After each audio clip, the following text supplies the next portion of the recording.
تعالی علیہ وسلم نے فرمایا شعبان میرا مہینہ ہے، رمضان میرے رب کا مہینہ ہے۔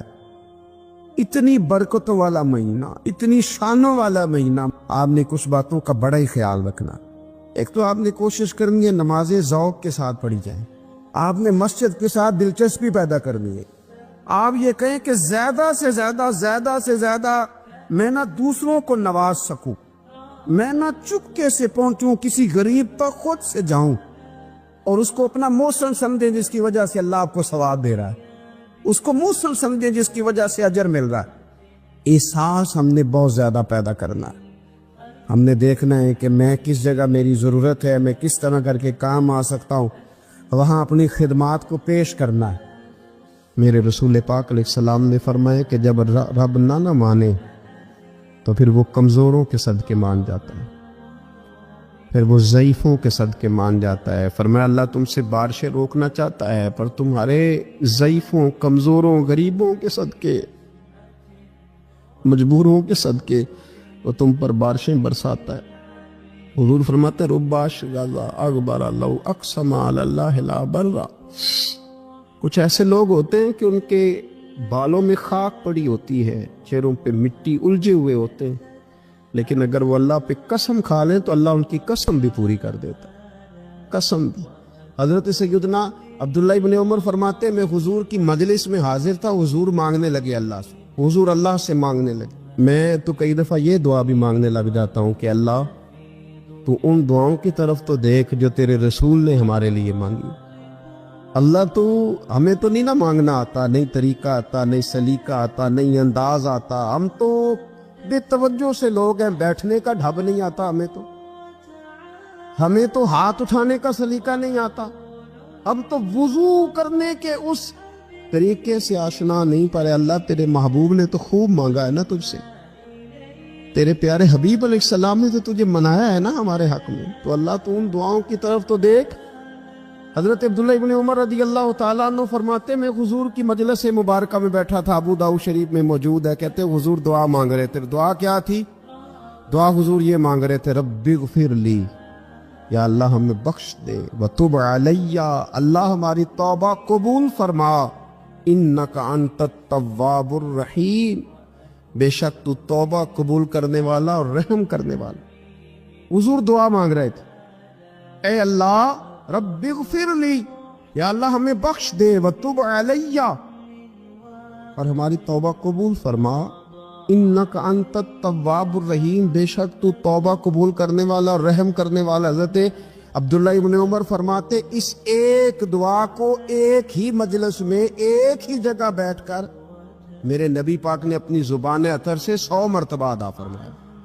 100 مرتبہ حضور نے یہ لفظ کہے رب اغفر لی وتب علی، رب اغفر لی وتب علی، رب اغفر لی، اے اللہ بخش دے، رحم فرما، وتب علی، بس قبول کر لے نا اب ہماری توبہ، انک انت التواب الرحیم، بے شک تو توبہ قبول کر لیا کرتا ہے، تو رحم فرمایا کرتا ہے۔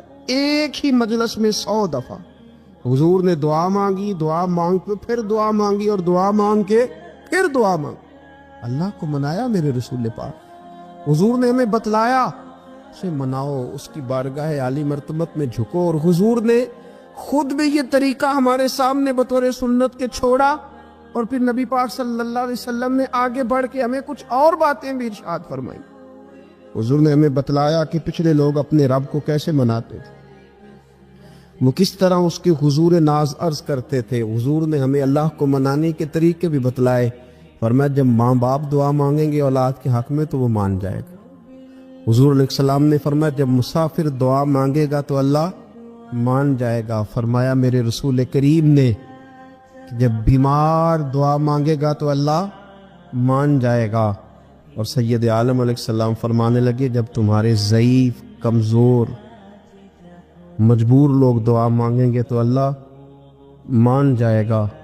اور حضور نے فرمایا جب تم فرض ادا کر کے دعا مانگو گے تو اللہ مان جائے گا۔ اور میرے محبوب نے فرمایا جب پچھلی رات اٹھ کے تم اس کے حضور عرض کرو گے تو وہ تمہاری دعاؤں کو قبول کر لے گا، وہ تمہیں مان جائے گا۔ اور حضور نے ہمیں دن بتائے، فرمایا جمعے والے دن مانگنا، مان جائے گا. شب قدر کو مانگ لینا مان جائے گا. شب برات میں دعائیں کرنا وہ مان جائے گا. رمضان کی راتوں میں مانگنا مان جائے گا. قرآن پاک کے ختم کے موقع پر دعا کرنا مان جائے گا. طریقے بتلائے. اب یہ ہے کہ ہم نے تو مانگنا تھا نا اس کی بارگاہ میں, ہم نے تو حاضر ہونا تھا, ہم نے تو جانا تھا. اب ہم نے آگے بڑھنا ہے, اس کے حضور عرض کرنا ہے. حضور نے ہمیں بتلایا, ہمارے پیارے رسول صلی اللہ تعالی علیہ وسلم نے بتلائی کہ جب انسان بہت زیادہ عاجزی کرتا ہے نا, بہت زیادہ عاجزی, تو پھر بھی اللہ مان جاتا ہے. جب وہ اس کے حضور بہت عجز کا اظہار کرتا ہے, بہت زیادہ عجز کا اظہار کرتا ہے, وہ ڈر جاتا ہے اس سے. وَلِمَنْ خَافَ مَقَامَ رَبِّهِ جَنَّتَانِ, فرمایا جو میرے سامنے کھڑے ہونے سے ڈرے گا میں اسے 2 جنتیں عطا کروں. نبی پاک صلی اللہ علیہ وسلم نے فرمایا, حضرت ابو ہریرہ رضی اللہ تعالیٰ عنہ راوی ہے, حضور فرماتے ایک شخص مرنے لگا تو اپنے بچوں سے کہنے لگا کہ میں جب مر جاؤں تو مجھے جلا دینا, اور پھر میرے جلے ہوئے وجود کو پیس دینا, پھر مجھے ہوا میں اڑا دینا. پتر مجھے اڑا دینا, مجھے بڑا ڈر لگتا ہے, اگر رب نے مجھ سے حساب پوچھا تو میں قابل نہیں ہوں, اڑا دینا مجھے ہواؤں میں. اگر اس نے مجھ سے عذاب لیا تو حساب لیا تو بڑا سخت حساب لے گا. حضور فرماتے ہیں, بخاری میں موجود ہے, اس کے بچوں نے اسی طرح کیا. اس کے مرنے کے بعد اسے جلایا, ہوا میں اڑا دیا. اللہ کے محبوب فرماتے ہیں رب کریم نے حکم دیا زمین کو کہ اس کے ذرات کو جمع کرو. زمین نے ذرے جمع کیے, خدا نے حکم دیا تو اس کا وجود پھر سے اسی شکل میں آیا. تو رب کریم نے فرمایا یہ جو تو نے وصیت کی تو کیوں کی؟ اللہ جانتا ہے کہ نہیں جانتا؟ یہ کی تو کیوں کی؟ تو رو پڑا, کہنے لگا اللہ میرے اندر تو طاقت نہیں تھی تیرے سامنے کھڑا ہو کے حساب دے سکوں, تجھے منانے کے لیے تیرے خوف سے ڈر گیا, میں ڈر گیا. اگرچہ ہمارے بزرگوں نے لکھا ہے کہ آج یہ وصیت کرنا, اس رنگ میں یہ طرز اختیار کرنا درست نہیں, لیکن آپ غور فرمائیے کہ نبی پاک علیہ السلام فرماتے ہیں جب اس نے کہا نا اللہ تجھ سے ڈر کے یہ کیا, تو رب کریم نے فرمایا جا پھر میں نے تیری مغفرت کر دی, کیونکہ اللہ کو پتہ تھا یہ دل سے بات کر رہا ہے. ہمیں یہ سمجھنا چاہیے کہ نبی پاک علیہ السلام کے دنیا میں تشریف لانے کے کچھ مقاصد ہیں. انبیاء جب آتے ہیں تو بڑا مقصد لے کر آتے ہیں, اس مقصد کو ہم نے سمجھنا ہے, اس پر ہم نے غور کرنی ہے اور اپنے آپ کو تبدیل کرنا ہے. میلاد جو ہے نا, میلاد اس کا مطلب انقلاب ہے. ہمارے ہاں سمجھ لیا لوگوں نے ایک کمیٹی بناؤ اور خوب جناب اچھے طریقے سے آپ ایک بزم سجاؤ. یہ بڑی اچھی باتیں ہیں, الحمدللہ اس کا اللہ بڑا اجر عطا فرمائے گا, یہ بڑی خوب بات. لیکن میرے عزیز جو میلاد شریف ہے نا, لفظ میلاد یہ انقلاب کا نام ہے. جب آپ میلاد مناتے ہیں تو آپ لوگوں کو یہ بتاتے ہیں کہ میلاد شریف سے پہلے بیٹیاں زندہ دفن ہوتی تھیں, اور جب حضور کا میلاد ہو گیا تو اب تو بیٹی قانونی وارث ہے باپ کی, اسے اعزاز مل گیا, انقلاب آ گیا. میلاد سے پہلے لوگ منڈیوں میں بکتے تھے, انسان کی کوئی قدر نہیں تھی, لیکن جب میلاد ہو گیا انقلاب آ گیا. اب یہ برادری کے رٹے, یہ قبیلوں کی لڑائیاں, یہ سب جہالت قرار پائیں. قبیلے صرف تعارف کے لیے, باقی کوئی بڑا نہیں کوئی چھوٹا نہیں. ان اکرمکم عند اللہ اتقاکم, اللہ کی نظر میں اس کی عزت زیادہ ہے جو پرہیزگار زیادہ ہے. اب انقلاب ہے, اب اس نام پر قوم کو تقسیم نہیں کیا جائے گا. اب حضرت بلال حبشی آئیں گے تو حضرت عمر اٹھ کے کھڑے ہو جائیں گے, امیر المومنین ہوتے ہوئے, اور انہیں اپنی جگہ پر بٹھا کے کہیں گے بلال آپ تو ہمارے سردار ہیں. میلاد ایک انقلاب کا نام. میلاد شریف سے پہلے لوگ بتوں کی پوجا کرتے تھے معاذ اللہ. میلاد شریف سے پہلے کئی جگہوں پہ درختوں کو, سورج کو, چاند کو پوجا جاتا تھا. اب میلاد ہو گیا, اب حضور نے قانون بنا دیا کہ سجدہ سوائے رب کے کسی کے لیے جائز نہیں, اور کوئی بھی ہو کتنا بڑا بھی ہو جائز ہی نہیں. سوائے اللہ کے کسی کے لیے سجدہ جائز. اعلیٰ حضرت رحمت اللہ تعالیٰ علیہ سے کسی نے سوال پوچھا کہ ایک تو ہے نا کہ سجدہ عبادت کے لیے, وہ تو کفر ہے, شرک. اگر کوئی تعظیم کے لیے کسی کو سجدہ کرے سجدہ کرے پر کرے تعظیم کے لیے، تو حکم کیا ہے؟ تو اعلیٰ حضرت نے 50 دلائل کتاب و سنت سے اور 150 حوالے فقہا اور محدثین کے لکھ کے کہا تعظیم کا سجدہ بھی حرام ہے۔ سجدہ سوائے رب کے کسی اور کے لیے جائز، یہ سمجھ آ رہی ہے میری بات کی؟ بعض جگہوں پہ ان پڑھ پیر ملتے ہیں بیچارے، وہ کہتے ہیں جی اے معرفت دی گل ہے، میں کہ معرفت دی نہیں ہے تے جہالت دی گل ہے، اب جہالت کر رہے ہیں۔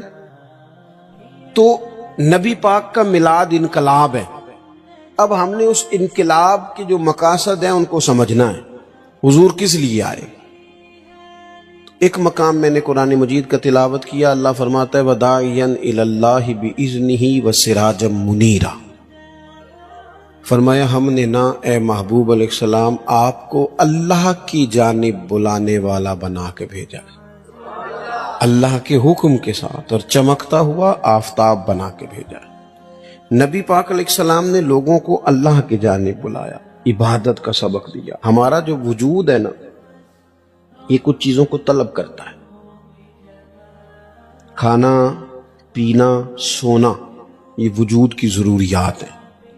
اگر یہ چیزیں اسے نہیں دی جائیں گی یہ کام نہیں کر سکے گا، آگے نہیں بڑھ سکے گا۔ ہماری روح کی بھی کوئی ضرورت ہے۔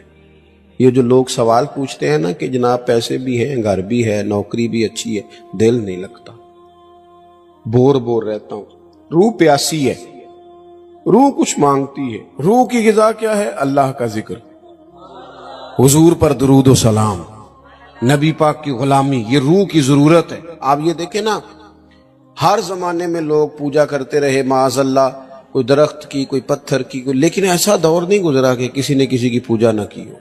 رستہ غلط مل گیا تو غلط جگہ لگ گئے، لیکن کسی کی عبادت کرنا یہ انسان کے وجود کی ضرورت ہے۔ یہ سویرے 11 گھنٹے سو کے بھی لوگ تھکے تھکے کیوں اٹھتے ہیں؟ سو کے اٹھے اور اس کا دل کر رہا ہے 2 بندے مجھے دبائیں، اب تو فریش ہونا چاہیے تھا۔ کیوں؟ صرف اس لیے کہ اس وقت سویا ہے جب رب نے سونے سے منع کیا۔ اگر یہ نماز کو اٹھ جاتا تو اس کی روح تازہ ہو جاتی، اس کی طبیعت بہترین ہو جاتی۔ نبی پاک نے ہمیں اللہ کی جانب بلایا، اوہام پرستی، ڈرنا، سہم جانا، کالا جادو، بلی رستہ کاٹ گئی، ان بیماریوں سے نکلیں۔ جادو کی حقیقت ہے پر جتنی ہم نے سمجھ لی ہے اس سے باہر آئیں۔ حضور نے اللہ کی جانب بلایا۔ جب بندہ عقیدہ توحید و رسالت والا ہوتا ہے پھر وہ اللہ پہ بھروسہ کرتا ہے، پھر وہ صبر والا ہوتا ہے، پھر وہ شکر والا ہوتا ہے، پھر وہ قناعت والا ہوتا ہے۔ نبی پاک علیہ الصلوۃ والسلام نے فرمایا رب پر بھروسہ کر کے صبح تم نے گھر سے نکلنا ہے، محنت ضرور کرنی ہے، محنت زوردار کرنی ہے، محنت سے جی نہیں چرانا۔ ہمارے بچے محنت نہیں کرتے، بالکل مزاج نہیں۔ اوہو، آپ کیا کرتے ہیں؟ کہتے ہیں میں نے کاغذ جمع کرائیں، باہر جانا ہے، اور جب کاغذ آئیں گے چلے جانا، یار یہاں تو کچھ کرنا۔ کوئی پیشہ برا نہیں، ایک برا ہے صرف کسی کے آگے ہاتھ پھیلانا۔ باقی ریڑی والا بھی نصیبوں والا ہے، محنت کر کے کماتا ہے۔ جس کے پیروں کو گوبر لگائے نا، جانوروں کی حفاظت کرتا ہے، اور اس کے حلال والا ہے، بڑا عزت والا آدمی ہے، مانگ کے نہیں کھاتا، چوری کر کے نہیں کھاتا، کرپشن کا مال نہیں کھاتا، حلال کھاتا ہے، وہ تعظیم والا ہے۔ نبی کریم علیہ الصلوۃ والسلام نے فرمایا تم نے صبح اللہ پہ بھروسہ کرنا ہے، گھر سے نکل جانا ہے۔ جس طرح رب پرندوں کو روزی دیتا ہے نا، اسی طرح تمہیں بھی عطا فرمائے گا۔ آپ اپنا مزاج بنائیں عبادت کا۔ آپ دیکھیں اگر بارش نہیں ہوتی تھی تو حضور نماز پڑھتے تھے، سورج چاند گرہن ہو جاتا تو نبی پاک نماز پڑھتے، بارشیں زیادہ ہوتی تو نماز پڑھتے، حتیٰ کہ بدر کے دن کافر اونٹ ذبح کر کر کے گوشت کھاتے رہے، معاذ اللہ شرابیں پیتے رہے، اور جناب صدیق اکبر رضی اللہ تعالیٰ عنہ فرماتے ہیں میرے نبی پاک ساری رات نماز پڑھتے رہے، اللہ کو مناتے رہے، رب کی مدد کو بلاتے رہے، ساری رات نماز پڑھے۔ اپنی طبیعت لگائیں عبادت پر۔ ویسے بھی جو لوگ سجدے کے عادی ہو جاتے ہیں نا، جن کا سر رب رسول کے سامنے جھکتا ہے، وہ جگہ جگہ جھکنے سے بچ جاتے ہیں، مضبوط ہو جاتے ہیں۔ دوسرا مقام قرآن مجید کا، وما ارسلنا من رسول الا لیطاع باذن اللہ۔ اللہ فرماتے ہم نے جو رسول بھی دنیا میں بھیجے اس لیے بھیجے کہ ان کی اطاعت کی جائے، فرما برداری کی جائے، ان کی پیروی کی جائے، ان کے نقش قدم چلا جائے۔ رسول اس لیے ہوتے ہیں کہ ان کے پیچھے چلو، ان کی پیروی کرو۔ یہ تو ہر رسول کی بات ہے، اور اگر کوئی میرے رسول پاک کی پیروی کرے، اگر کوئی امام الانبیاء کی پیروی کرے، پھر کیا ملتا ہے؟ قل ان کنتم تحبون اللہ فاتبعونی یحببکم اللہ۔ رب فرماتے ہیں محبوب ان سے کہو اگر رب سے محبت کرنا چاہتے ہیں تو آپ کی پیروی کریں، اللہ خود ان سے محبت فرمائے گا۔ نبی پاک کے طریقے پر چل کے بندہ اللہ کا محبوب بن جاتا ہے، اور غیر مشروط اطاعت صرف نبی پاک کی ہے۔ حضور جو کہہ دے کر گزرو، جو فرما دے، غیر مشروط اطاعت۔ باتیں زیادہ مشکل نہیں کرنا چاہتا، باقی جس کی بھی فرما برداری ہے وہ مشروط ہے۔ پیر صاحب کی، استاد صاحب کی فرما برداری غیر مشروط نہیں، مشروط ہے۔ کسی کا بھی حکم صرف وہ مانا جائے گا جو شریعت کے دائرے کے اندر ہے۔ اگر دائرے سے باہر ہے تو پھر کسی پیر کا، استاد کا حکم، نبی پاک کا ہر حکم مانا جائے گا، کیونکہ حضور کی بات ہی شریعت ہے۔ نبی پاک کا اٹھنا بیٹھنا دین ہے، حضور کا کلام کرنا دین ہے۔ نبی پاک کے رستوں کا مسافر بنا جائے، حضور کی فرما برداری کی جائے، اطاعت کی جائے۔ نبی پاک سے پیار کرنا ہے وہ بھی کھول کے، اور حضور کا حکم ماننا ہے تو وہ بھی پورا۔ ہمارے ہاں لوگ پیار کھول کے کرتے ہیں، حکم۔